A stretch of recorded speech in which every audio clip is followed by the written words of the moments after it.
صلی علی محمد وآل محمد.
بسم الله الرحمن الرحيم الحمد لله رب العالمين والصلاة والسلام على سيد الأنبياء والمرسلين سيدنا ونبينا وشفيع المذنبين أبي القاسم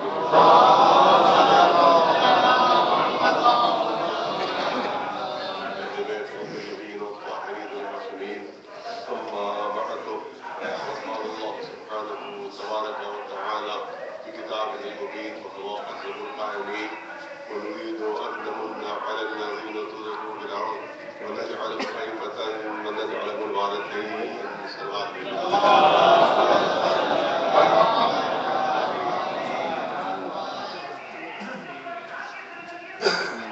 گزارش ہے مرتبہ سورہ ہم اور پھر مرتبہ سورہ توحید تلاوت فرما کر شہداء عراق کے دو ظالموں کے ساتھ سب کو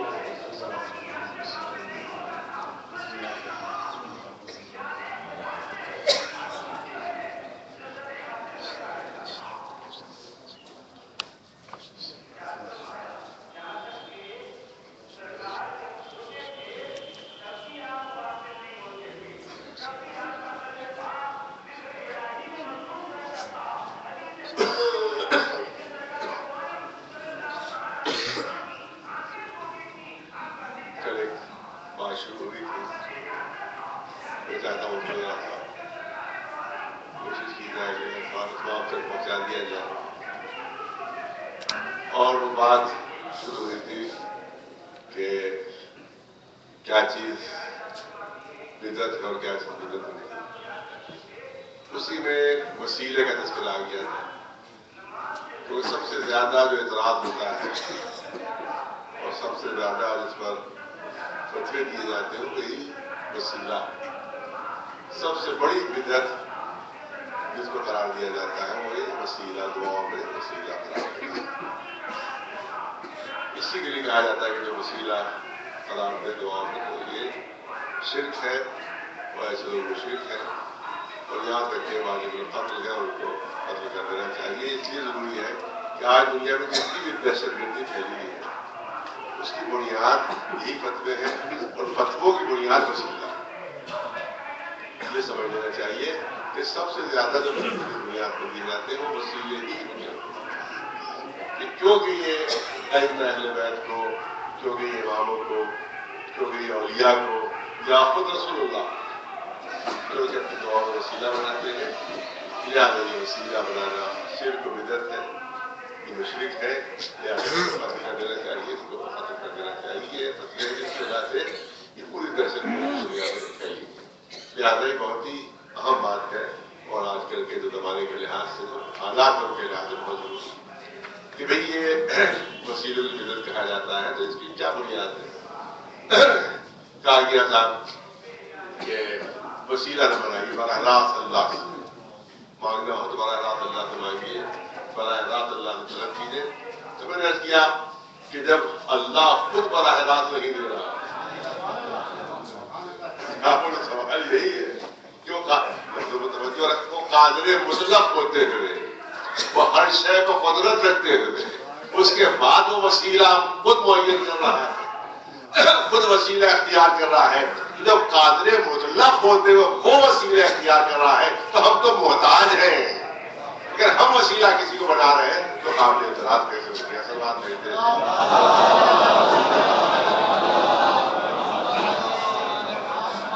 یہ انبیاء کیا ہے؟ یہ وسیلہ ہے. یہ رسول کیا ہے؟ یہ وسیلہ ہے. یہ اولیاء خدا کیا ہے؟ یہ وسیلہ ہے. سب وسیلہ ہے.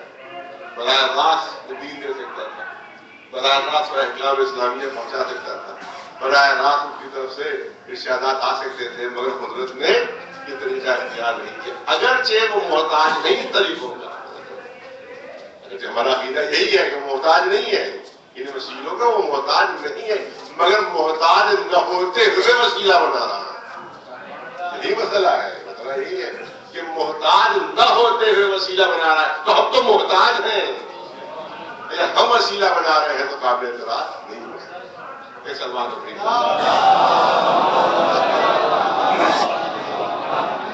اور ہر شے کو اس نے ہر شے کے لیے وسیلہ مقرر کیا ہے، مگر وسیلے کے وہ چیز ہم تک نہیں پہنچی ہے. اور اس کے بعد آگے صابرت ہے یہ، اور یہ سب شرک ہے یہ، اور یہ تمام اور چیزیں جو ہے وہ اس سلسلے میں ایک دہشت گردی کا طوفان ہے جو اسی بنیاد کے اوپر ہے کہ صاحب جو ہے یہ وسیلہ بناتے ہیں، اور وسیلہ بنانا جو ہے وہ شرک ہے، بدعت ہے، لہٰذا ان کو قتل کر دینا چاہیے. ایک اور سوال دے دینا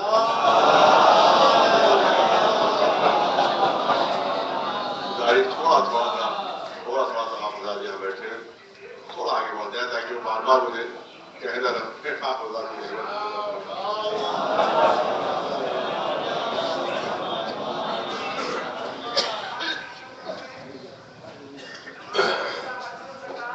ایک سوال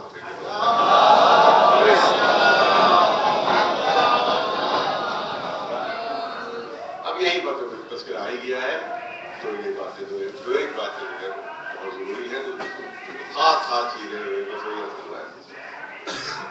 جب ان سے کہا گیا کہ کوئی زمانہ رسالت میں وسیلہ بنایا جاتا تھا، خود جو ہے اصحاب جو ہے ایک دوسرے کو وسیلہ بناتے تھے دعا میں. جناب ابن عباس کی روایت ہے کہ ان کو دعا میں وسیلہ بنایا گیا. جب ان کو بنایا گیا وسیلہ تو سوال یہ ہے کہ اگر ہم وسیلہ بنا رہے ہیں تو اس میں کیا شرک ہو گیا، کیا بدعت ہو گئی؟ تو اب یہاں کے اوپر فتوے کو بدلا. یہ پوری ہسٹری فتوے شروع میں تو بالکل ایک جنرلائز فتوا تھا کہ صاحب کسی کو بھی آپ وسیلہ نہیں بنا سکتے، ایک بالکل جنرل فتوا. لیکن جب ہمارے علماء نے یا دوسرے جو اہل سنت علماء اہل مسلم کے قائل ہیں جب انہیں دلیلیں پیش کر دی کہ خود زمانہ رسالت میں وسیلہ بنایا گیا، خود بعد میں رسول اللہ کے بعد وسیلہ بنایا گیا، تو اس کے بعد جو بات ثابت ہو گئی تو اب انہیں فتوا بدلا. اب فتوا کیا ہے؟ اب فتوا یہ ہے کہ مردوں کو وسیلہ نہیں بنا سکتے. مردوں کو وسیلہ بنانا شرک ہے. جب شرک ہے تو چاہے مردہ ہو چاہے زندہ. اور کیا چیز؟ اس کا مطلب یہ ہے کہ مردوں کو اللہ کا شریک نہیں بنا سکتے، زندوں کو شریک بنا سکتے. شرک کے کیا معنی ہے؟ اللہ کا شریک بنانا. شرک کیا چیز؟ اللہ کا شریک بنانا. تو آپ یہ بھی فتوا ہے کہ مردوں کو نہ بنائیے بلکہ آپ زندوں کو بنا سکتے ہیں، کیونکہ جب تاریخ میں پورا ثبوت مل گیا، سیرت میں پورا ثبوت مل گیا، اصحاب کرام کی سیرت میں مل گیا، تو اب مجبور فتوا بدلنا ہوگا. اس کے بعد فتوا یہ ہوا کہ صاحب آپ جو ہے وہ زندوں کو جو ہے وہ بنا سکتے ہیں، مردوں کو نہیں بنا سکتے، مردوں کو نہیں بنا سکتے. حالانکہ شرک میں زندہ مردہ کی کوئی خیر نہیں ہے. یہ زندہ ہے تو اللہ کا شریک ہو سکتا ہے، زندہ ہے تو اللہ کا شریک ہو سکتا ہے. تو یہ عجیب و غریب چیز. تو یہاں پر میں ایک چیز کرنا چاہتا ہوں کہ آپ کی بات مان لی کہ زندوں کو ہم بنا سکتے ہیں، زندوں کو وسیلہ بنا سکتے ہیں، تو اب اگر ہم محمد و آل محمد علیہ السلام کو وسیلہ بناتے ہیں تو آپ کو کیا اعتراض ہے؟ توجہ چاہوں گے. کیا اعتراض ہے؟ کیا صاحب یہ تو دنیا سے رخصت ہو گئے، یہ تو مردہ ہو چکے ہیں، اب ان کو وسیلہ نہ بنائیے، یہ مردہ ہو چکے ہیں، ان کو وسیلہ نہ بنائیے. عجیب منطق ہے آپ کی، عجیب فلسفہ ہے آپ کا. ارے جب ان کا ماتم کرتے ہیں، ارے توجہ چاہ رہا ہوں، جب ہم ان کا ماتم کرتے ہیں، جب ان کا غم بناتے ہیں، تو آپ کہتے ہیں زندہ ہے نہ روئیے. جب آپ کہتے ہیں زندہ ہے نہ روئیے، اور جب ہم وسیلہ بناتے ہیں تو کہتے ہیں مردہ ہے وسیلہ نہ بنائیے. تو پہلے خود آپ طے کر لیجیے کہ زندہ مانتے ہیں کہ مردہ مانتے ہیں. ایسا بات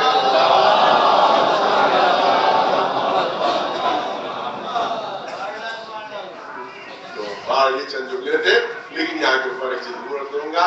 اس آئے کے نبا کے ذیل میں کہ جو میں نے کل بیان کیا تھا کہ یہاں جو الذین منتقوا اللہ وابتغوا الیہ الوسیلہ، اگر تمہیں اللہ کی معرفت حاصل کرنا ہے، اگر اللہ کی معرفت حاصل کرنا ہے، اللہ کا تقرب حاصل کرنا ہے، تو وسیلہ تلاش کرو. وسیلہ تلاش کرو. جہاں علماء جو مفسرین ہیں وہ لکھتے ہیں یہاں کے اوپر کہ وسیلہ تلاش کرو. بہت ہی بڑی بات ہے. تو قرآن نے پیش فرمائیے کہ وسیلہ تلاش، یہ نہیں کہا کہ بناؤ، یہ نہیں کہا کہ منتخب کرو، بلکہ کیا جملہ ہے؟ وسیلہ تلاش کرو. تلاش ہمیشہ وہ چیز کی جاتی ہے جو پہلے سے موجود ہوتی ہے. اس کا مطلب ہے کہ اللہ کی طرف سے بنے ہوئے وسیلے پہلے سے موجود ہیں، ہمیں ان کی معرفت حاصل کر کے ان کے دامن سے وابستہ ہو. بس یہی ہے وسیلہ، یہی وسیلہ. اور یہاں جب اب سوال یہ ہوتا ہے کہ اللہ کی معرفت کے لیے اللہ نے کیوں اجازت نہیں دی؟ بہت بازا مجمع، اللہ کی طرف سے اجازت کیوں نہیں ہے کہ تم خود وسیلہ بناؤ؟ کیونکہ معرفت اللہ کی حاصل کرنا ہے، پوری توجہ ہے. تقرب اللہ کا حاصل کرنا ہے. ہم جو بنائیں گے وہ ہمارا جیسا ہوگا. جو ہم بنائیں گے وہ ہمارا جیسا ہوگا. جس کو ہم منتخب کریں گے وہ ہمارے صفات کا مظہر ہوگا. جس کو ہم منتخب کریں گے وہ ہمارے کمالات کا مظہر ہوگا. ہم جس کو بنائیں گے وہ ہماری طرح سے فانی ہوگا اور وہ باقی ہے. ہمیں معرفت باقی کی حاصل ہمیں معرفت باقی کی حاصل کرنا ہے. ہم جو بنائیں گے وہ فانی ہوگا. پوری توجہ رہے. لہذا ہم جس کو منتخب کریں گے وہ ہمارے صفات کا مظہر ہوگا. اللہ جس کو منتخب کرے گا وہ اس کے صفات کا مظہر ہوگا.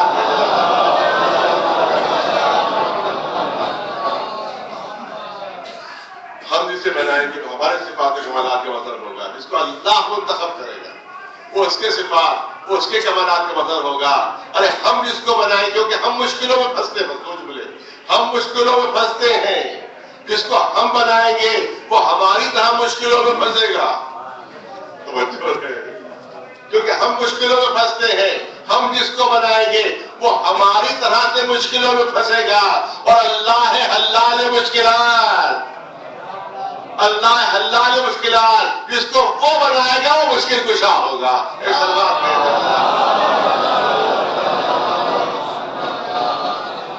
اور اسی ذیل میں ایک حدیث قدسی ہے، اور یہ حدیث وہ حدیث ہے جس کی ایک عجیب خصوصیت ہے. اس حدیث کی میں اس موضوع ذہن میں آپ نے جملے سے تلاش کر رہا ہوں کہ یہ حدیث وہ ہے کہ جو حدیث قدسی کہلانے معلوم ہے حضرات کا حدیث قدسی، اس حدیث کو کہتے ہیں کہ تو اللہ کا کلام ہے مگر قرآن کا جز نہیں، قرآن کا پارٹ نہیں ہے، اس کو کہتے ہیں حدیث قدسی. تو یہ حدیث قدسی کی خصوصیت یہ ہے کہ اہل سنت کی بھی سب سے معتبر کتاب میں ہے اور ہماری بھی سب سے معتبر کتاب ہے. یہ حدیث اس کی خصوصیت یہ ہے کہ صحیح بخاری میں بھی ہے، صحیح مسلم میں بھی ہے اور اصول کافی میں بھی ہے. اور لفظیں وہی ہیں بالکل جو حدیث کی وہاں ہے، وہی لفظیں ہیں. اب سنیے وہ حدیث کیا ہے. وہ حدیث قدسی کو کہتے ہیں کہ اس میں اعلان ہو رہا ہے خدا کی طرف سے کہ جب بندہ اپنی عبادتوں کی وجہ سے جب مجھے بہت محبوب ہو جاتا ہے. عجیب حدیث ہے. جب اپنی عبادتوں کی وجہ سے وہ بندہ مجھے محبوب ہو جاتا ہے فَكُنْتُ سَمْعُهُ الَّذِي يَسْمَعُ بِهِ، كُنْتُ سَمْعُهُ الَّذِي يَسْمَعُ بِهِ، میں اس کے کان بن جاتا ہوں جس سے وہ سنتا ہے. فَكُنْتُ بَصَرُهُ الَّذِي يَبْصُرُ بِهِ، میں اس کی آنکھیں بن جاتا ہوں جس سے وہ دیکھتا ہے. وَكُنْتُ رِجْلُهُ الَّتِي يَمْشِي بِهَا، میں اس کے پیر بن جاتا ہوں جس سے وہ راستہ طے کرتا ہے. وَكُنْتُ يَدُهُ الَّتِي يَبْطِشُ بِهَا، میں اس کے ہاتھ بن جاتا ہوں کہ جس سے چیزوں کا وہ لمس کرتا ہے. اور اس کے بعد صحیح مسلم میں تھوڑے سے اضافے کے ساتھ یہ حدیث ہے کہ كُنْتُ لِسَانُهُ الَّذِي يَتَكَلَّمُ بِهِ، میں اس کی زبان بن جاتا ہوں جس سے وہ تکلم کرتا ہے. وَكُنْتُ فَوَاضُهُ الَّذِي يَأْكُلُ بِهَا، میں اس کا دل بن جاتا ہوں جس سے وہ فیصلے کیا کرتا ہے. ایک سلوات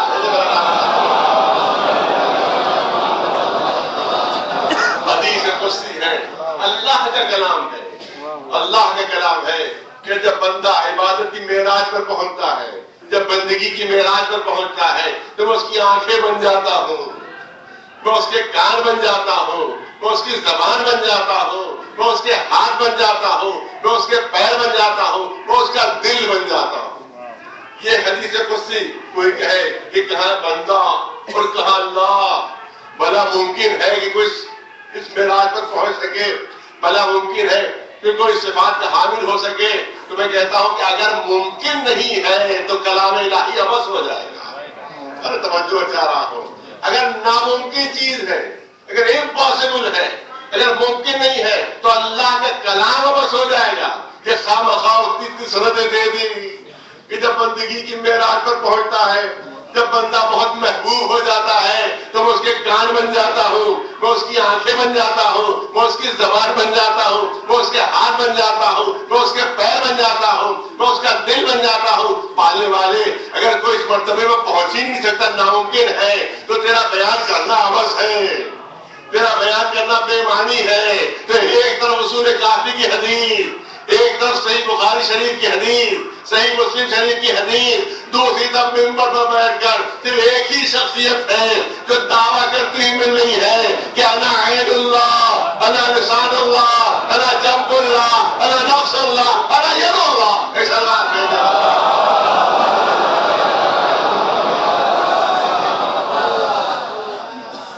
بس یہی وہ شخصیتیں ان کو سرنج ملی، وہی ہمارا وسیلہ ہے. سلوات نہیں دے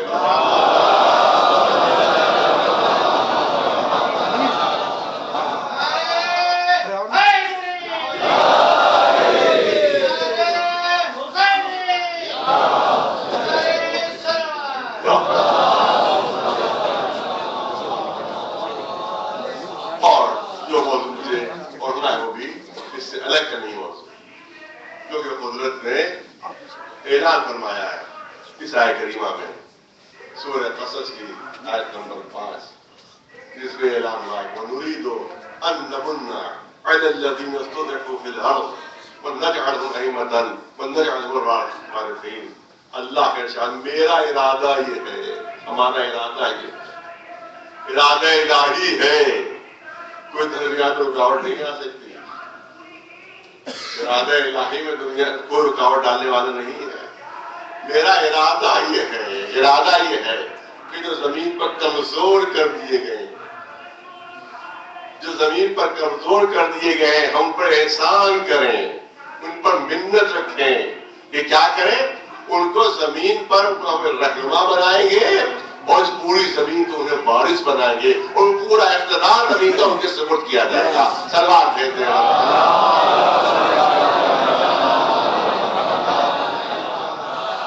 جو زمانے کا تذکرہ ہے، جو ہمارا آقا کا ظہور ہوگا جب بعد امام تشریف لائیں گے، جس وقت امام مہدی علیہ السلام کا ظہور،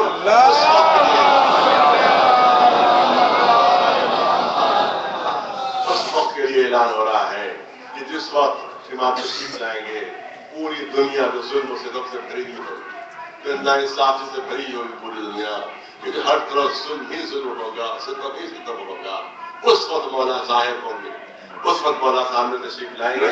اور اس کے بعد تمام روایتیں پکار پکار کر کہتی ہیں کہ وہی زمین جو ظلم سے بھری ہوگی وہی عدل و انصاف سے پر ہو جائے گی. اس کا مطلب یہ ہے کہ دنیا میں عدل و انصاف پیدا کرنے کے لیے اللہ ان کو وسیلہ بنا رہا ہے.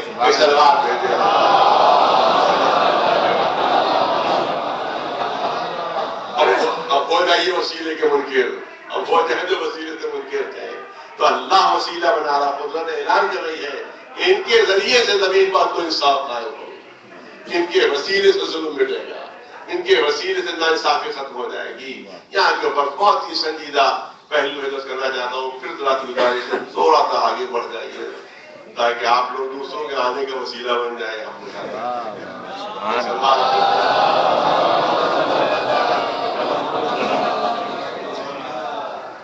کیونکہ پھر وہ دروازے میں لوگ پھنس کے کھڑے ہو جاتے ہیں، پھر بڑی دقت ہو جاتی ہے. بس بہت سمجھدار مجمع، بہت پڑھا لکھا بچہ میرے سامنے. تو دو ایک باتیں ہم عرض کرنا چاہتا ہوں جو ظاہر صرف پڑھے لکھے مجمع کے لیے ہے، اسی لیے ماں اطمینان سے یہاں پیش کر رہا ہوں جو ہر مجمع پیش کرنے والی چیزیں. اعتراض ہوتا ہے امام کی حکومت، اعتراض ہوتا ہے. میں چاہتا ہوں ایک ایک دو دو کر کے اعتراض بیان ہوں گے، کوئی شاید اس کی جوابات بھی آپ کے سامنے پیش کی جائے. اعتراض ہوتا ہے کہ صاحب ناممکنات میں سے ہے، ناممکنات میں سے ہے کہ ایک حکومت پوری دنیا پر قائم ہو، ایک حکومت پوری دنیا پر قائم ہو. یہ امپاسبل ہے، ناممکن ہے، تو پریکٹیکیبل نہیں، وہ امکانات نہیں. پہلی بات تو کہی جاتی ہے کہ صاحب اتنی حکومتیں کیسے ممکن ہے کہ سب ایک ہو جائیں اور ایک آدمی سب پر حاکم ہو. کتنے ملک ہے اس وقت؟ 100 سے زیادہ ملک ہیں جن پر الگ الگ حکمران ہیں، تہذیبیں الگ ہیں، زبانیں الگ ہیں، فکر الگ ہے، سوچ الگ ہے. اور سب چیزیں کیسے ایک حکمران سب پر ہو سکتا ہے؟ ناممکنات میں سے ہے کہ سب کے لیے پوری دنیا کے لیے ایک حاکم ہو، ایک حکمراں ہو جائے. تو میں کروں گا کہ اگر آپ انسانیت کی تاریخ دیکھیں تو پتہ چلے گا ممکن ہے. بہت توجہ ہے، میں کہا پڑھے لکھے بننے کے لیے تجربہ کرنا چاہتا ہوں. اگر انسانیت کی تاریخ دیکھیں یا ہیومن ہسٹری دیکھیں تو آپ دیکھیں ممکن ہے. جو ممکن ہے جب انسانیت کی ابتدا ہوئی ہے، کیونکہ ایسی بڑی بڑی حکومتیں تھیں، کیا ایسی تہذیبیں سب تھیں. جب انسانیت کی ابتدا ہوئی ہے تو لوگ درختوں کے اوپر رہتے تھے، پہاڑوں کے غاروں کے اندر رہتے تھے. تو جب بھی وہ انسان جو پہاڑ میں غار کے اندر رہتا تھا اور اس کو شکار کے لیے جانا ہوتا تھا اپنی غذا حاصل کرنے کے لیے، تو وہ سوچتا تھا کہ بھئی کہیں پڑوس کے غار والا کہیں حملہ کر کے اور ساری میری چیزیں چرا نہ لے. کیونکہ دوسروں کی مال کو غصب کرنا انسان کی بہت پرانی عادت ہے. ایک سلوات میں دیکھو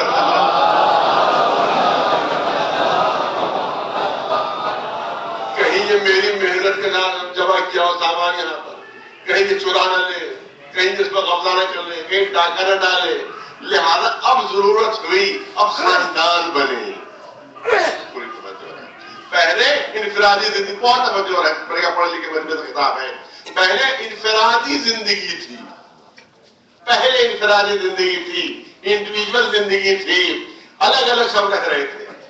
لیکن بعد میں ضرورت محسوس ہوئی کہ اگر حفاظت کرنا ہے تو خاندان بنایا جائے. اس کے بعد خاندان بنے، ان کا ایک سربراہ ہوتا تھا. خاندان کا پوری توجہ ہے، ایک سربراہ ہوتا تھا جو خاندان کی سرپرستی کرتا تھا، وہ خاندان کے مفادات کو دیکھتا تھا. لیکن اس کے بعد یہی خاندان جو چھوٹے چھوٹے خاندان تھے وہ پورے پورے قبیلوں میں تبدیل ہوئے.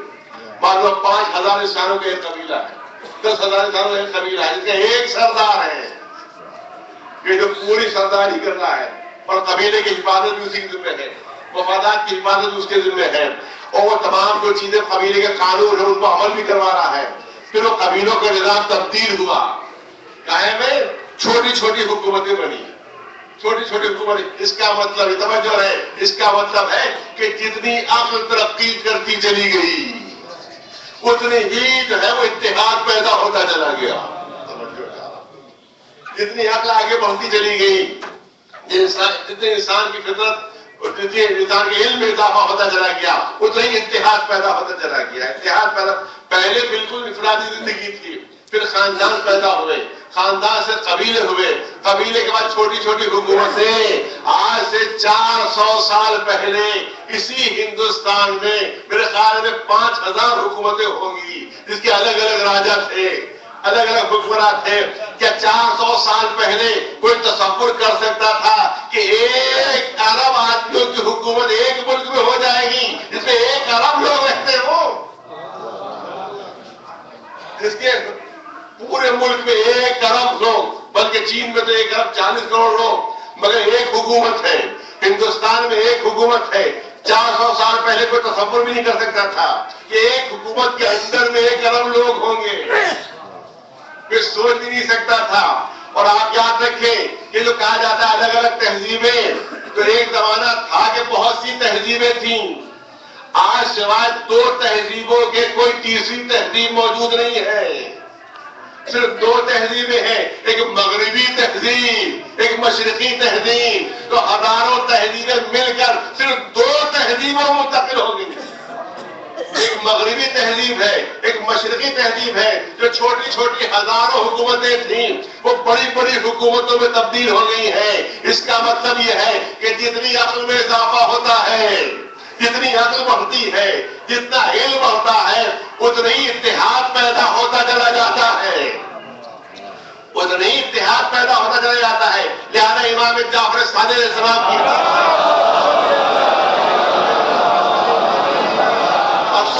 سنیے اسی بنیاد پر حدیث ہے. امام نے ارشاد فرمایا کہ جب ہمارا آخری نمائندہ آئے گا تو اللہ کا ہاتھ تمام انسانوں کے سروں پر ہوگا، اللہ کا ہاتھ تمام انسانوں کے سروں پر ہوگا، اور ہر ایک کی عقل کامل ہو چکی ہوگی، اخلاق کامل ہو جائے گا. تو جب عقل کامل اور اخلاق کامل تو پوری دنیا میں ایک ہی حاکم ہوگا، ایک ہی حکومت ہوگی.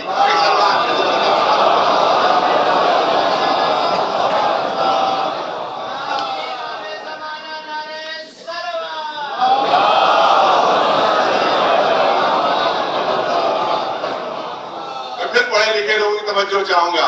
آپ دیکھیں کہ دوسرا سوال یہ کہ یہ جو یہاں پر تقسیم ہے، جو تقسیم دکھائی دے رہی ہے ملکوں میں، یہ چین کی سرحد، یہ پاکستان کی سرحد، یہ برما کی سرحد، پھر اس کے بعد معلوم ہوا کہ وہ ایران کی سرحد، وہ عراق کی سرحد، یہ روس کی سرحد ہے.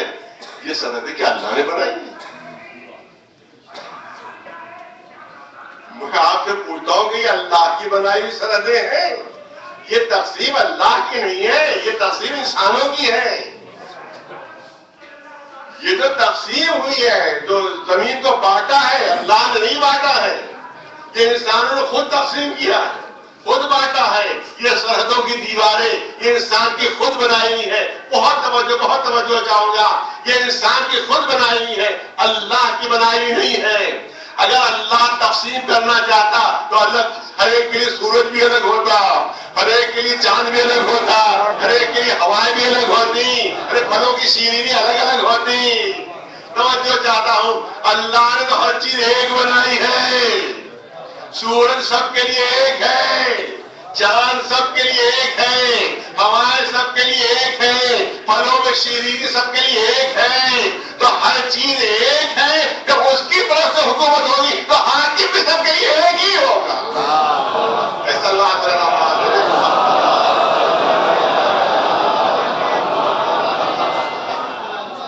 ایک سلوات بلند آواز.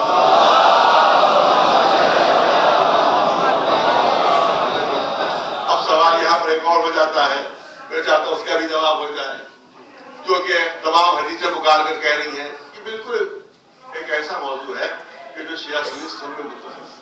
یہاں تک کہ جو سخت ترین لوگ ہیں اپنے عقیدے میں، سعودی عرب والے، وہ بھی یہ عقیدہ رکھتے ہیں. امام مہدی کا عقیدہ سارے مسلمانوں میں فرق ہے. ایسا بات ہے.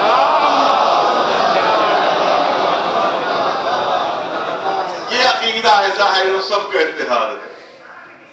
یہاں تک کہ میں چیلنج کے ساتھ بات کہہ سکتا ہوں کہ جو حلیہ آیا ہے امام کا حلیہ آیا ہے حدیثوں میں، شیعہ سنی حدیثوں میں ایک دل کا فرق نہیں ہے. جو امام کا سلسلے میں حلیہ بیان کیا گیا ہے، جو ان کے چہرہ مہرہ بیان کیا گیا ہے، جو قد و قامت بیان کی گئی ہے، اس میں شیعہ سنی حدیثوں میں ایک دل کا فرق ہے. اس کا مطلب ہے کہ سب سے زیادہ تمام مسلمانوں کو جس عقیدے پر جو بالکل مشترک عقیدہ ہے وہ عقیدہ امام مہدی علیہ السلام.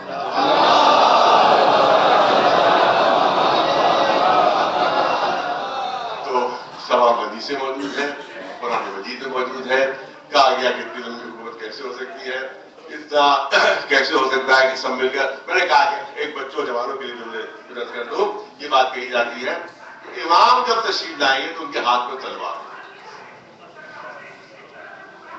ہر حدیث میں ہے تلوار ہوگی. تو آج کا بچہ اور جوان وہ کبھی کبھی پوچھتا ہے کہ کہاں تو امریکہ کے میزائل,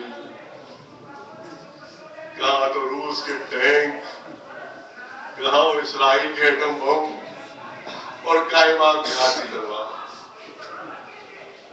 یہ تلوار کے ٹینکوں کا مقابلہ کرے گی. لیکن بچہ آ کر سوچتا ہے, بچے کی فکر آتی ہے, آج جوان کی فکر کہ بھائی یہ ٹینک, یہ ہوائی جہاز, یہ میزائل, یہ اسکڈ میزائل, یہ جو ایک خلا میں سفر کرتے ہوئے جو میزائل آتے ہیں کہیں بھی گر سکتے ہیں, اٹامک پاور سے چلنے والے, ہاتھ میں تلوار. یہ میزائل کا مقابلہ تلوار کریں گی, یہ میزائل کا مقابلہ بنا یہ ٹینک, یہ تلوار جو ہے ٹینکوں کا مقابلہ کرے گی. یہ کیسی ہے؟ تو پہلی بات تو یہ ہے جو کرنا چاہتا ہوں کہ تلوار جو اگر آئی ہے حدیث میں تو ضروری نہیں کہ ہاتھ میں تلوار ہی ہو. میں نے کہا پڑھے لکھے مجمع کی گفتگو ہو رہی ہے کہ ضروری نہیں کہ ہاتھ میں تلوار ہی ہو, کیونکہ تلوار اسلحے کا سمبل ہے. تلوار اسلحے کا سمبل ہے. تو اور حدیثیں ہیں کہ جتنے بھی بڑے بڑے علماء ہیں, سائنسداں ہیں, وہ سب کے سب امام کی خدمت میں آئیں گے, اپنی خدمتیں پیش کریں گے. اس کا مطلب یہ ہے کہ اگر امریکہ کے پاس اسلحہ جو ہوگا, جو روس کے پاس اسلحہ ہوگا, اس سے بہتر امام کے پاس اسلحے ہوں گے. اس سے بہتر امام کے پاس اسلحے ہوں گے. کیونکہ تلوار کا یہ مطلب نہیں ہے کہ تلوار ہی ہو ہاتھ میں, بلکہ بجائے تلوار جو ہے وہ اسلحے کا سمبل ہے, اسلحے کا سمبل ہے. تو ہو سکتا ہے کہ ان تمام طاقتوں میں بہتر اسلحے امام کے پاس ہو. اور دوسری توجہ چاہوں گا صاحبان ذوق کے لیے, آپ دیکھیں کہ تلوار نہیں, تلوار نہیں ہے, آپ کے ہاتھ میں ذوالفقار ہے. واہ واہ واہ, غلط فہمی میں زیادہ ہو کہ تلوار ہے.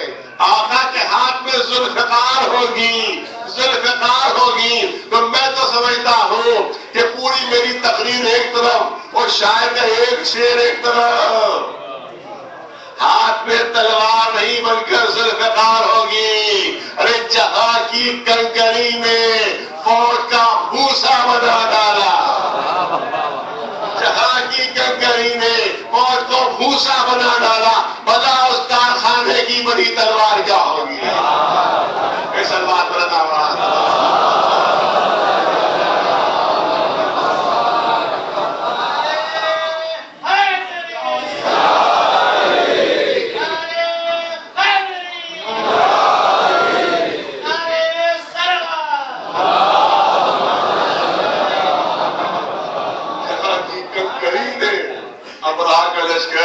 ہاتھیوں کا لشکر, چھوٹی چھوٹی کنکریاں. خود قرآن گواہی دے رہا ہے کہ جب یہ جو چھوٹی چھوٹی ابابیلیں, ان کے پنجوں میں چھوٹی چھوٹی کنکریاں, اب جو ابرہا کے لشکر پر مارو, زمانے کی سپر پاور, اس زمانے کی سپر پاور, چھوٹی چھوٹی ابابیلیں, ان کے ہاتھ میں چھوٹی چھوٹی کنکریاں پنجوں میں. اب جو ماری تو قرآن کہہ رہا ہے کہ چبایا بھوسا بن گیا پورا لشکر, پورا لشکر چبایا بھوسا بن گیا. اس کا مطلب یہ ہے, اب یہیں پر ایک درس بھی ہے, یہیں پر ایک سبق بھی ہے کہ یہ نہ دیکھو کہ باطل کتنا قوت والا ہے, توجہ رہے, یہ نہ دیکھو باطل کتنا قوت والا ہے, بلکہ جتنی قوت تمہارے پاس ہے اس قوت کے بھروسے پر باطل سے ٹکرا جاؤ, فتح دینا اللہ کا کام ہے. ایک سلوات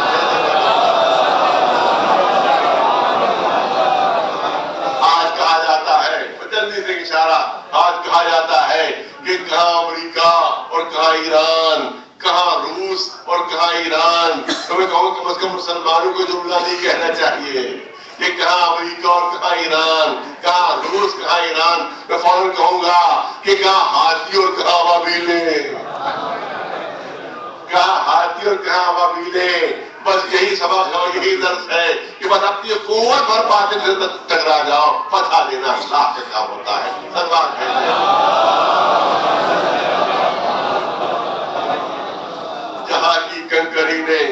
اور اس کو بھوسا بنا ڈالا، بھلا اس کارخانے کی بنی تلوار کیا ہوگی؟ اور دوسری چیز کرنا چاہتا ہوں، آپ دیکھیں کہ تمام روایتیں متفقہ طور پر یہ بات کہتی ہے کہ جتنے بھی معجزے سے پہلے انبیاء کے ہیں سب ہمارے آقا پاس ہوں گے، تمام معجزے ہوں گے۔ جناب آدم پاس اگر کوئی معجزہ تھا وہ بھی امام پاس ہوگا، جناب نوح کا معجزہ وہ بھی، جناب ابراہیم کا معجزہ وہ بھی، جناب موسیٰ، جناب عیسیٰ، جتنے بھی انبیاء گزرے ہیں سب کے معجزات کے وارث ہیں ہمارے آقا۔ ہر معجزہ موجود ہوگا، ہر معجزہ موجود ہوگا، اور رسول اللہ کے جتنے بھی معجزات ہیں، رسول اللہ کے جتنے بھی معجزات ہیں سب آقا کے پاس ہوں گے، سب آقا کے پاس ہوں گے۔ تو رسول کا معجزہ کیا ہے؟ انگلی کے اشارے پر چاند کا 2 ٹکڑے ہونا، یہ معجزہ رسول اللہ ہے، انگلی کے اشارے پر چاند کا 2 ٹکڑے ہونا۔ تو جس کی انگلی کے اشارے پر چاند 2 ٹکڑے ہو جائے تو ہوائی جہاز کیا حیثیت رکھتے ہیں، میزائل کیا حیثیت رکھتے ہیں، کہیں کو توپ کیا حیثیت۔ سلوات بھیجتے نہیں، میرے کا پہاڑی کا مجموعہ اسی کا خطاب ہے۔ آپ دیکھیں کہ آج دنیا اسلحے کی 2 قسمیں ہیں آج بھی، سرد اسلحہ اور گرم اسلحہ۔ سرد اسلحہ اور گرم اسلحہ۔ سرد اسلحہ کیا؟ چاقو ہے، تلوار ہے، نیزہ ہے، یہ پرانے زمانے کی اسلحے تھے، یہ سرد اسلحے کہلاتے ہیں، سرد اسلحے کہتے ہیں۔ اور گرم اسلحہ کیا؟ جو آج کی موجودہ اسلحے ہیں، مطلب پسٹل ہے، بندوق ہے، رائفل ہے، اسی طرح سے یہ توپ ہے، ٹینک ہے، ہوائی جہاز ہے، میزائل ہے، سب گرم اسلحے کہلاتے ہیں۔ یہ گرم جو کہلاتے ہیں، یہ گرم اس لیے کہلاتے ہیں کہ بغیر آگ کے کام نہیں کرتے، چاہے کہ ننھی سی چنگاری ہی کیوں نہ ہو، چاہے ننھی سی چنگاری کیوں نہ ہو۔ جب پسٹل جب چلتا ہے تو جب ٹریگر دبایا جاتا ہے تو جا کے وہ ٹکراتا ہے لوہا، جب لوہا ٹکراتا ہے پیچھے اس کے کارتوس کے، تو وہاں کو وہ ہلکی سی چنگاری پیدا ہوتی ہے، اسی چنگاری سے وہ بارود پہ آگ لگتی ہے، اسی سے گولی آگے بڑھتی ہے پھول رفتار۔ اس کا مطلب ہے کہ اگر چنگاری نہ ہو تو پسٹل کام نہیں کرے گا، اگر آگ نہ ہو تو بندوق کام نہیں کرے گی، اگر آگ نہ ہو تو رائفل کام نہیں کرے گی، اگر آگ نہ ہو تو توپ اور ٹینک کام نہیں کریں گے، اگر آگ نہ ہو تو ہوائی جہاز نہیں چلیں گے، اگر آگ نہ ہو تو میزائل کام نہیں کریں گے، یہاں تک کہ جو اٹامک پاور سے جو چیزیں چلتی ہیں ان میں بھی آگ ضروری ہے، چاہے وہ اٹامک پاور سے پیدا کی جائے مگر آگ ضروری ہے۔ اس کا مطلب ہے دنیا کے کوئی بھی آج کا موجودہ اسلحہ بغیر آگ کے کام نہیں کرتا، اور ہمارے آقا پاس ہر نبی کا معجزہ ہوگا۔ تو جب ہر نبی کا معجزہ ہوگا تو معجزہ ابراہیمی بھی ہوگا کہ اشارے پر آگ ٹھنڈی ہو جائے گی، اشارے پر آگ ٹھنڈی ہو جائے گی۔ اس کا مطلب یہ ہے کہ امام آئیں گے تو جتنے گرم اسلحے ہیں وہ ایک اشارے پر سب ہو کر رہ جائیں گے۔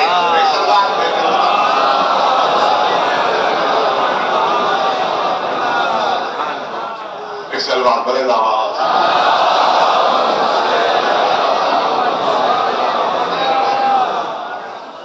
ایک چیز اور کر دو اس سلسلے میں، انشاءاللہ اور بھی گفتگو ہوگی کہ طول عمر کے سلسلے میں بہت زیادہ بحثیں ہیں، بہت زیادہ گفتگو ہیں۔ صاحب یہ طول عمر کیسی، اتنی لمبی عمر کیسی، یہ تو نیچر کے خلاف ہے، یہ تو طبیعت کے خلاف ہے۔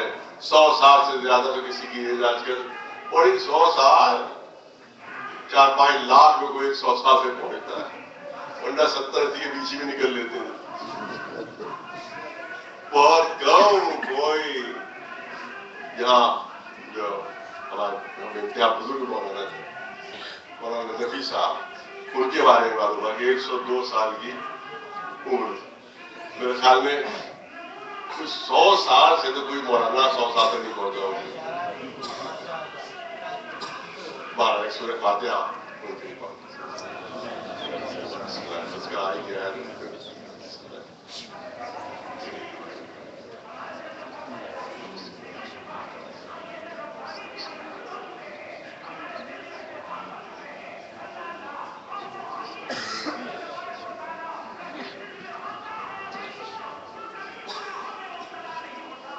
اگر ہم دیکھیں ہزاروں علماء کی تحریر میں شاید اکیلی ہی شدید ہے جو 100 سال تک پہنچے، تو اس کا مطلب ہے یہی بات کہی جاتی ہے زور شور سے کہ صاحب آپ 100 سال کو نہیں پہنچ پاتے، اور آپ کہتے ہیں صاحب 1200 سال ہونے کو ہے، اور آپ کا امام زندہ ہے اور حیات ہے، اور صرف حیات نہیں بلکہ جوان بھی ہے. یہ بات تو ہماری سمجھ میں نہیں آتی ہے. تو پھر کہوں گا کہ کوئی دوسرا اعتراض کرے تو تعجب نہیں ہوگا، مسلمان کو ہی کہے تو تعجب. قرآن خود دیکھ لیجیے آپ، جناب نوح کی کیا عمر تھی، قرآن مجید خود دیکھ لیجیے آپ. اور کالذی مر علی قریۃ وہی خاویۃ علی عروشها، بہترین دلیل ہے امام کے سلسلے میں. قرآن مجید کی بہترین دلیل آپ کے سامنے پیش کرنا ہے. قرآن مجید میں نام نہیں ہے. اور کالذی مر علی قریۃ وہی خاویۃ علی عروشها. جناب روایات میں جناب عزیر پیغمبر کا تذکرہ ہے. جناب عزیر پیغمبر کا تذکرہ ہے کہ وہ ایک آبادی کی طرف سے گزرے، ایک گاؤں دیہات کی طرف سے. تو اس زمانے کے بادشاہ تھا بخت نصر، اس نے وہ بالکل تباہ برباد کر دیا، سب کو مار ڈالا تھا اور سب کی ہڈیاں بکھری ہوئی تھی. پیغمبر ہے، نبی ہے، مگر پھر بھی زبان کو جملہ آ گیا کہ پالنے والے، قرآن میں ہے، قرآن میں پالنے والے تو ان کو دوبارہ زندگی کیسے دے گا، ان کو دوبارہ حیات تو کیسے دے گا. قرآن مجید کہتا ہے کہ ہم نے ان پر موت طاری کر دی، موت طاری کر دی، اور 100 سال تک اسی طرح صحرا میں پڑے رہے. 100 سال 100 سال تک پڑے رہے. 100 سال بعد ہم نے دوبارہ ان کو زندہ کیا، دوبارہ ان کو حیات دی. اس سے پوچھا گیا کہ کب لبثتا، اے عزیر کیا خیال ہے تمہارا، تم کتنے عرصے سے میدان میں ہو. وہ سمجھے شاید تھوڑی دیر کے لیے سو گیا کہ لبثت یوما و بعض یوم، شاید دن بھر سے یا دن بھر سے بھی کم. قرآن نے اعلان کیا، اللہ کی طرف سے اعلان، بل لبثت 100 عام، تم 100 سال سے یہی پڑے ہوئے تھے، جو 100 سال سے پڑے ہوئے تھے. تو اپنے سواری کے جانور کی طرف نگاہ ڈالو، اب جو دیکھا تو ہڈیاں بکھری ہوئی. عجیب چیز ہے. میں تو سمجھتا ہوں، دیکھیے قرآن مجید کی کوئی آیت ایسی نہیں جو انبیاء کے سلسلے میں آئی ہو کہ جس سے فضیلت محمد و آل محمد کا گوشہ کرتا ہو.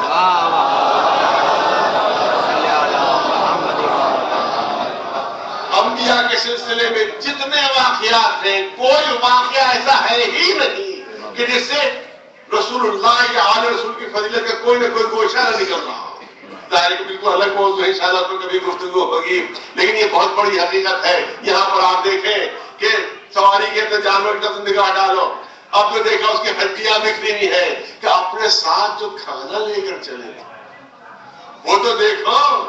روایت میں یہ ہے، روایت میں یہ ہے کہ جس وقت وہ تھوڑا سا تھک گئے تھے، سواری سے اترے اور ایک پتھر سے ٹیک لگا کر بیٹھ گئے. وہ انگور تھے ان کے پاس، انہی نے ایک ان کے پاس دلس تھا، ایک برتن تھا، اس پہ انگور نچوڑے، انگوروں کا رس نچوڑا، ان کا رس نچوڑا، اور ساتھ میں جو روٹی تھی وہ توڑ کر اس انگور کے رس میں ڈبو دی. اسی وقت موت آ گئی. وہ بزرگ اسی طرح تھے جس میں انگور کا رس بھی اور اس میں بھیگی ہوئی روٹیاں بھی. اب قدرت اعلان فرما رہی ہے، یہ تو روایت کے قرآن میں نہیں ہے، یہ روایت پیسی میں نے. اب قدرت کی طرف سے اعلان ہو رہا ہے کہ ذرا اپنے ساتھ جو غذا لے کر چلے گا اس کو تو بھی دیکھو. قرآن کا جملہ لم یتسنى، اسی طرح سے تر و تازہ جس طرح سے 100 سال کے پہلے. دیکھیے جملہ پھر دوہرا دوں، یہ کہا جاتا ہے کہ ایک انسان کی نیچرل عمر 100 سال سے زیادہ نہیں ہوتی، ایک انسان کی طبیعی عمر 100 سال سے زیادہ نہیں ہوتی، یہی بات کہی جاتی ہے. اور آپ کہتے ہیں 1200 سال ہونے کو ہے، 12 صدیاں ہونے کو ہے، اور وہ حیات و زندہ ہے. یہ خلاف نیچر ہے، یہ خلاف طبیعت ہے. میں پوچھنا یہ چاہتا ہوں، قرآن نے جواب دے دیا ہے تمہارے اعتراض کا.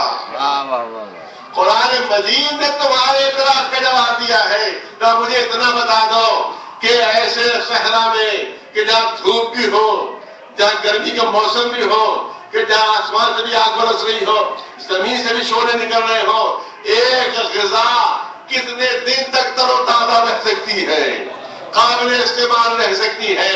ماں کوئی فریج نہیں تھا، ماں کوئی فریزر نہیں تھا کہ جس پہ وہ رکھ لی جاتی اور مگر 100 سال فریزر بھی کوئی 100 سال تک اس پہ رکھ دی جائے تو قابل استعمال نہیں رہے گی، خراب ہو جائے گی، ختم ہو جائے گی، فنا ہو جائے گی. اور وہاں 100 سال کے بعد بھی 100 سال کے بعد بھی اسی طرح سے تر و تازہ. تو ہر ایک کہے گا کہ کہ ایسی غذا کی عمر 24 گھنٹے سے زیادہ نہیں ہو سکتی، ایسے کھانے کی عمر 24 گھنٹے سے زیادہ نہیں ہو سکتی. اب ذرا حساب لگا کر بتاؤ کیلکولیٹر سے، اب حساب لگا کر بتاؤ کسی حساب کی مشین سے کہ جس کی عمر کل 24 گھنٹے کی تھی، اللہ نے اپنی قدرت سے طویل کر کے 100 سال میں بدل دیا. جس کی عمر 24 گھنٹے کی تھی اس کو 100 سال میں بدل لیا. اور تم بھی تو کہتے ہو کہ ایک انسان کی نیچر عمر 100 سال سے زیادہ نہیں، تو جب 24 گھنٹے 100 سال میں تبدیل ہو سکتے ہیں تو 100 سال کتنی صدیوں میں بدل سکتے ہیں؟ ایک سوال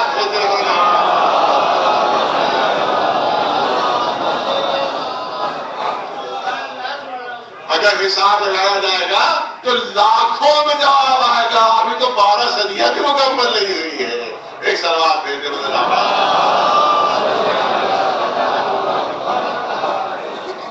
بہرحال اس سے زیادہ بات کرنے کا موقع نہیں ہے. یوں بھی آپ دیکھیں تو میں تو سمجھتا ہوں کہ پورا سورہ طول عمر میں نازل ہوا، پورا سورہ قرآن مجید میں صرف امام کے طول عمر کے ثبوت میں پورا سورہ. آپ کے وہ کون سا سورہ ہے بھائی؟ میں کہوں سورہ کا نام ہے سورہ کہف. اس سورہ کا نام ہے سورہ کہف. یہ کون ہے؟ آج بھی زندہ. آپ دیکھیں قرآن مجید پڑھنے سورہ کہف میں کہ 300 سال بعد غار سے نکلے تو عمریں بھی وہی تھیں. 300 سال بعد نکلے تو عمر بھی وہی تھی، صحت بھی وہی تھی. ارے کوئی 2 مہینے کے لیے اگر لیٹ جائے بستر پر ہاتھ لانے کا موقع نہ ملے تو اس کے بعد اگر اس کو اٹھایا جائے تو 10 دن تک تو اس کو مالشی کروانا پڑے گی. تب کہیں جا کے اس کے ہاتھ پر قابل ہوں گے، تب کہیں جا کے وہ چلنے پھرنے کا قابل ہوگا. 300 سال تک سوتے رہے، غار کے اندر سوتے رہے. نہ آکسیجن تھی، نہ کھانا تھا، نہ کسی نلکی کے ذریعے سے کھانا کھلایا جا رہا تھا، ان تک پہنچایا جا رہا تھا. نہ آکسیجن تھی، نہ وینٹیلیٹر تھا، کچھ نہیں تھا. اس کے اندر 300 سال تک زندہ بھی رہے، حیات بھی رہے، صحت بھی ویسی رہی، عمر بھی ویسی ہی رہی. ایک سلوات بھیجے بنا.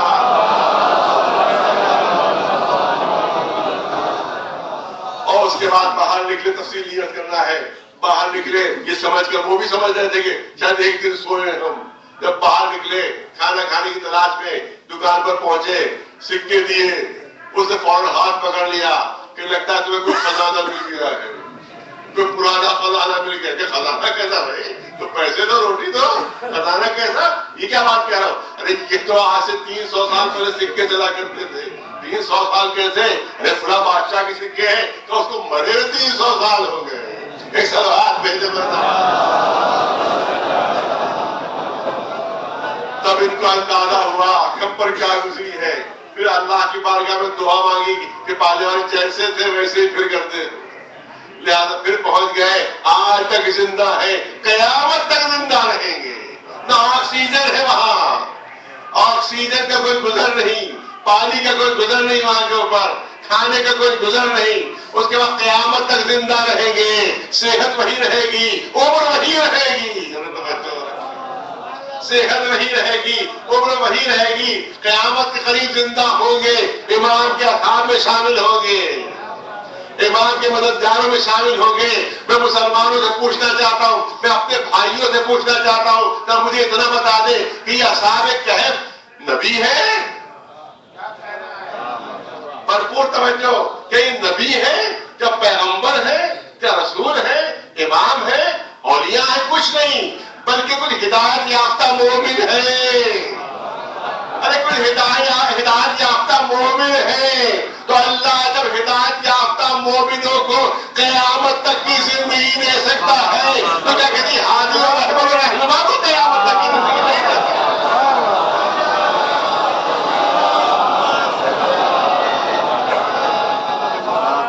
ایسا بات پر نواز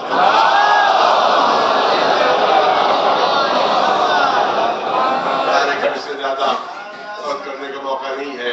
تو یہ وہ عقیدہ ہے جو تمام مسلمانوں مشترک ہے. تمام مسلمانوں میں مشترک ہے، یہاں تک کہ جو سعودی عرب کے علماء ہیں انہوں نے بھی اس کو تائید کی ہے. اور یہاں تک کہ میں کسی پر تمہارے پڑھا بھی تھا یہ کہ افریقہ کا ایک نو مسلم جس کا نام محمد تھا، اس نے سعودی عرب کے علماء سے سوال کیا تھا کہ عقیدہ مہدی کے سلسلے میں آپ کو کیا کہنا ہے. تو سعودی عرب کے علماء نے جواب دیا تھا کہ عقیدہ مہدی اسلام کا سب سے معتبر ترین عقیدہ ہے. اور اگر کوئی عقیدہ نہیں رکھتا، ان کے جملے ہیں میرے پاس اب محفوظ ہے، ان کے جملے ہیں کہ اگر یہ عقیدہ نہیں رکھتا تو بدعتی ہے، وہ بدعتی ہے جو عقیدہ نہیں رکھتا. اور کیونکہ ہماری حدیثیں موجود ہیں، صحیح مسلم میں موجود ہے، بخاری شریف میں موجود ہے کہ رسول نے ارشاد فرمایا ہے کہ میرے 12 جانشین ہوں گے. رسول اللہ کے ارشاد سن لیجیے 1-2 منٹ ہو سکتا ہے تاخیر ہو جائے، بہت ضروری چیز ہے آپ کے سامنے عرض کر دوں کہ علماء سعودی عرب کے ادارے کے وہاں سرکاری علماء ہوتے ہیں، آپ یاد رکھیے، اور سرکاری علماء ہی وہاں جواب بھی دے سکتے ہیں، فتویٰ بھی دے سکتے ہیں. ہم آدھے کو اجازت نہیں ہے، اس کا مطلب سرکاری علماء، اس کا مطلب کہ سرکاری مذہب بھی یہی ہے، اس کا مطلب سرکاری عقیدہ بھی یہی ہے وہاں پر. اور اس کے بعد انہوں نے لکھا، آپ سنیے، یہی جو مجھے کرنا تھے کہ کیونکہ رسول اللہ کا ارشاد ہے کہ میرے 12 جانشین ہوں گے، کیونکہ رسول اللہ کا ارشاد ہے کہ میرے 12 خلیفہ ہوں گے، میرے 12 جانشین ہوں گے. رسول ارشاد فرما چکے ہیں کہ میرے 12 جانشین ہوں گے، 12 خلیفہ ہوں گے، اور یہ 12ویں خلیفہ و جانشین ہوں گے. رسول اللہ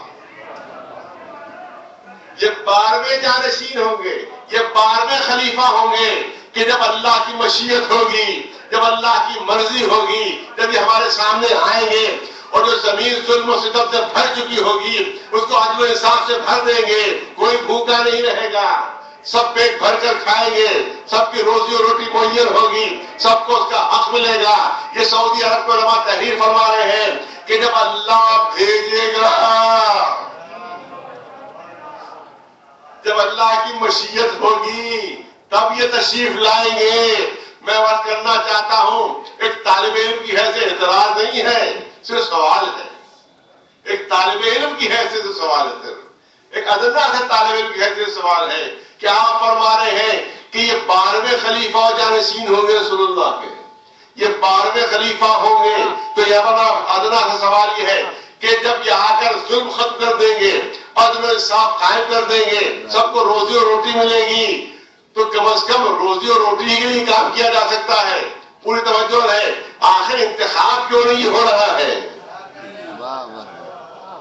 آخر انتخاب کیوں نہیں ہو رہا ہے؟ جتنے طریقے انتخاب کے لیے اپنائے جا چکے ہیں، اسی کسی طریقے سے ان کا بھی انتخاب ہو جائے، کسی شورا سے، کسی استخلاف کے ذریعے سے، کسی وصیت کے ذریعے سے، قہر و غلبہ کے ذریعے سے کیوں نہیں ان کا انتخاب ہو رہا ہے؟ تو سب مل کر پکاریں گے کہ ہم منتخب نہیں کر سکتے، جب اللہ بھیجے گا تو مانیں گے، ہم خود منتخب نہیں کر سکتے. اس کا مطلب یہ ہے کہ جو چیز آخری کے لیے مانی گئی ہے، اگر شروع ہی میں اس بات کو تسلیم کر لیا گیا ہوتا تو آج اسلام میں اتنا اختلاف نہ ہوتا. ایسا بات نہیں ہے.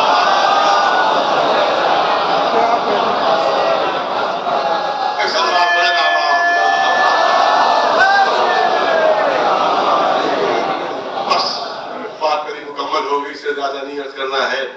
آپ دیکھیں یہی وہ ہے کہ جو منتقل خون حسینی، جو امام حسین کے خون کا انتخاب لے گیا. حدیث بس یہیں تک خاموش ہو گئی کہ کربلا کے مظالم کا انتخاب لیں گے، کیونکہ جو ہمارا عقیدہ رجعت ہے اس کے مطابق یا مومنین دوبارہ زندہ ہوں گے، وہی کربلا کے قاتل بھی دوبارہ ان کو زندہ کیا جائے گا اور آقا ان سے انتقام لیں گے. آقا انتقام لیں گے. حدیث سے نہیں کہا کہ انتقام لیں گے. وہ انتقام کی شکل کیا ہوگی، انتقام کی صورت کیا ہوگی، یہ حدیث میں موجود نہیں ہے. لیکن میں کبھی کبھی سوچتا ہوں کہ جیسے ظلم ہوئے، جیسے ستم ہوئے، ویسا انتقام نہیں ہو سکتا. وہاں صرف شہادتیں نہیں ہیں، وہاں سے سرحد میں جدائی نہیں ہے، وہاں سب تیروں تلواروں کی بارش نہیں ہے، وہاں تو ننھے معصوم بچے 3 دن کی بھوک اور پیاس سے تڑپ رہے ہیں کہ جس میں ایک ننھی سی 3 برس کی سکینہ جس میں 6 مہینے کا علی اصغر بھی ہے۔ بھلا کوئی تصور کر سکتا ہے کہ کوئی 6 مہینے کا بچہ پیاسا اس کو پانی نہ دے؟ آپ راستے سے گزر رہے ہو، دیکھیں آپ ایک 2 سال کا بچہ پانی مانگ رہا ہے، کیا پوچھیں گے کہ کس مذہب سے تعلق ہے؟ کیا سوال کریں گے ہندو ہو کہ مسلمان ہو، تم شیعہ ہو کہ سنی ہو، سکھ ہو کہ عیسائی ہو؟ ننھے سے بچے کو پیاسا دیکھ کر ہر ایک کا دل تڑپ جائے، بغیر پوچھے فوراً دوڑ کر پانی کا اہتمام کریں گے۔ لیکن وہاں کربلا کا میدان ہے، 6 مہینے کا بچہ۔ امام حسین نے صدا بلند کی، حل من ناصر ینصرنا، کوئی ہے جو میری مدد کرے، کوئی ہے جو میری نصرت کرے۔ روایت کہتی ہے کہ خیمہ امام حسینی سے ایک زبردست شور گریہ بلند ہوتا ہے، زبردست شور گریہ بلند ہوتا ہے۔ آقا دروازے پر پہنچتے ہیں، پھر بہن زینب کیا بات ہے، ابھی تو میں زندہ ہوں، یہ شور گریہ کیسا؟ جناب زینب میرے خیمہ پر آتی ہے، بھیا ابھی جیسے ہی آپ کی آواز بدل گئی کہ کوئی ہے جو میری مدد کرے، ننھے سے علی اصغر نے اپنے کو جھولے سے گرا لیا۔ وہ ننھا سا بچہ کہہ رہا، بابا یہ نہ کہیے کوئی مددگار نہیں، ابھی آپ کا ننھا سا مجاہد موجود ہے، ابھی علی اصغر موجود ہے۔ اللہ میرے بچے کو آغوش میں دو۔ جناب علی اصغر کو آغوش میں دیا گیا، ایسا لگتا تھا پیاس سے مطلب دم توڑنے کے بچے۔ میرا باپ لے جا رہا ہوں دشمنوں کے سامنے، شاید کسی کو رحم آ جائے، اس بچے کو پانی